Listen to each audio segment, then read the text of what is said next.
Hi, it's Lori from Coast to Coast Craft Girls coming to you from the West Coast. Today I wanted to share with you a new way of looking at the letterpress technique of getting that colored in the background from an embossing folder. This is using the, I think they're Cherry Blossom embossing folder. It's a 3D embossing folder from Crafter's Companion that I had, and I'll show you how to do it. Let's get started. You need to figure out which is the front and the back of the embossing folder. And the way you do that is you feel it. So this is raised and this is pushed down. So when you put the cardstock in, this is going to push the cardstock into this. So I'm going to put the cardstock here and I'm going to ink on this side. Now, to get a really good, strong inking color in the background, I'm going to have to do this multiple times. And I can't have my paper moving. So I'm going to take some low-tack tape. I've got a piece of card that's 4.5 by 6.5, and it's a 5 by 7 folder. And I'm literally going to tape it in place. And I know it's gonna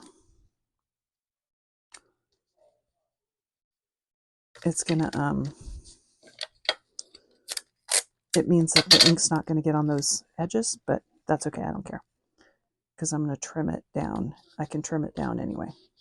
So you want to tape it on all four corners.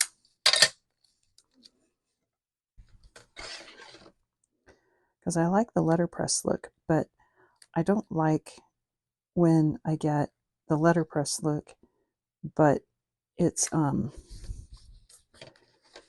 but the background color is very kind of splotchy. I don't know if you know what I mean, but where it's not a good, strong, solid color. I like a good, strong, solid color. And then I used the Midnight Blue Opaque Pigment ink. And you're just going to take this and smear it all over. And I'm not pushing down, I'm just rubbing it over the surface of this embossing folder. And you could use a brayer if you want, but this seems to have worked well, just as long as you don't push down hard. If you push down, you're going to get the ink down into the flowers, and that's not what I want. I just want it on the background. So just kind of rub.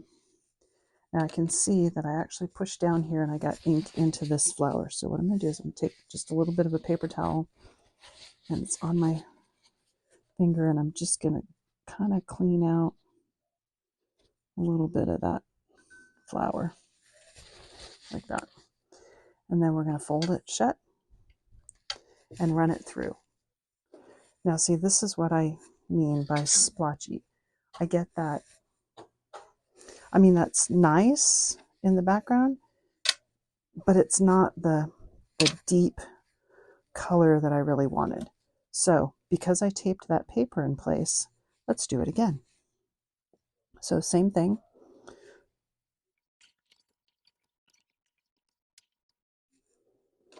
Okay, and close it up again carefully. Run it through again. Now each time you do this, your paper stretches.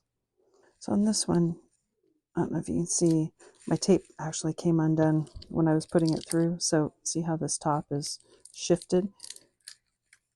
And so not going to be able to use that. You can see where the embossing folder has shifted. The top half is not so good, but this bottom half is actually usable. So I'm just going to I'm going to save that and cut it down because I like it. It's not what I wanted, but it'll work.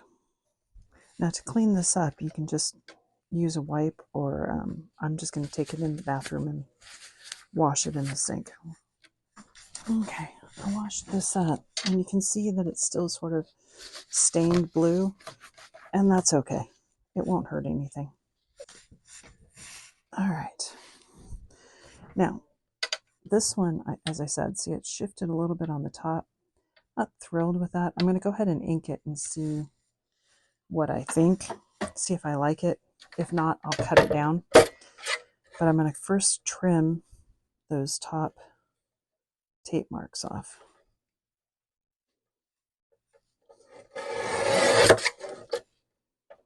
My hands are a little bit wet. You really should probably let this dry, but I'm going to go ahead and trim that up.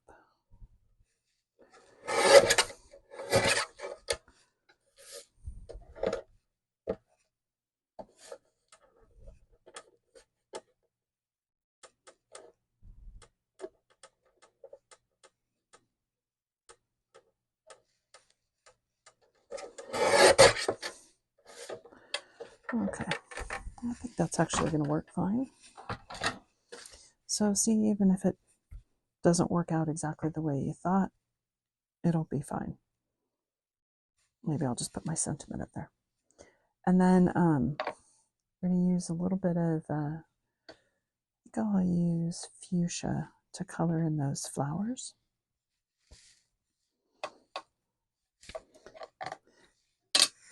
And again, use a finger dauber and just touch them.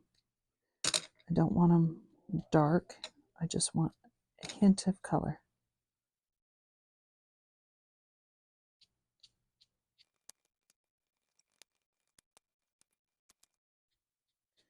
But by using this method, you get a good strong color in the background, which is nice.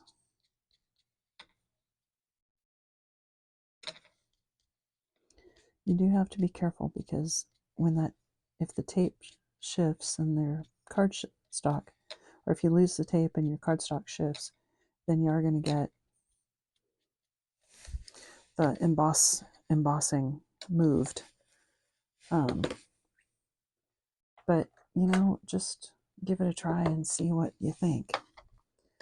And then I'm going to use some green. And I actually found these little makeup applicators kind of work pretty well for really detailed stuff. You get them on Amazon for super cheap.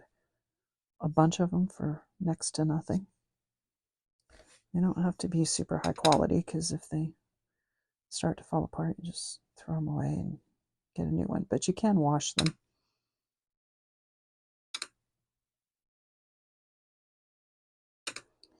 But it gives you nice detailed edge to do small stuff.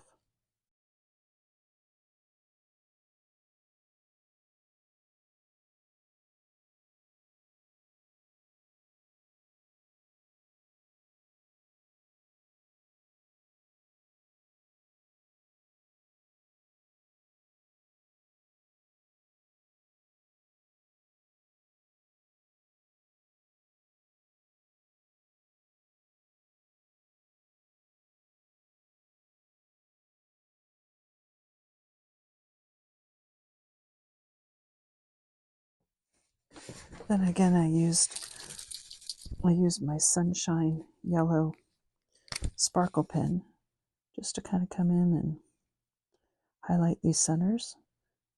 And where you've got raised centers, you can just touch them and dot.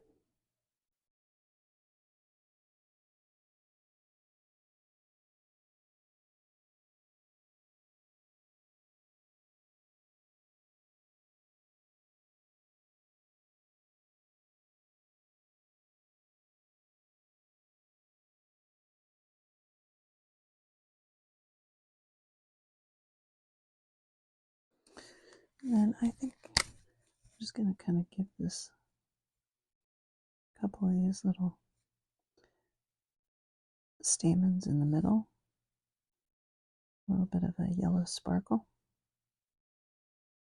And you just want to be really light touch. You just want to kind of highlight the tops of them. Just the embossed piece. You don't want a solid yellow.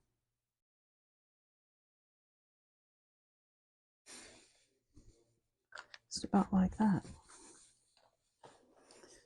Here's one I did earlier, and I used the lavender inks. And this one, see, I got a little bit too strong on the blue up there. I'm going to go ahead and trim that down to try and trim some of that off, but it gives you an indication or a sense of two different ways of doing it. Then it's all ready for a sentiment. Love the way that turned out. It is, you could definitely see the little shadow So it's a little bit distressed, but I think it's a nice background layer. Here's the one that I did earlier with the lavender, mounted and matted and layered. And I taped this one better so it stayed. And then I used the lavenders instead of the fuchsias. I definitely like the fuchsia color better. And the yellow, this one I used more of a green on the inside with the yellow. I like the yellow on the inside better. And the fuchsia. So I like the coloring on this one. This one's a little bit better in terms of crispness. I tried a couple of other ones, different style. So here's one I used a different embossing folder, which worked really nicely. It's the Rose embossing folder. I think it's from Vintage Rose. And then with that same blue in the background. And then this one I tried with the hydrangea with a black ink in the background.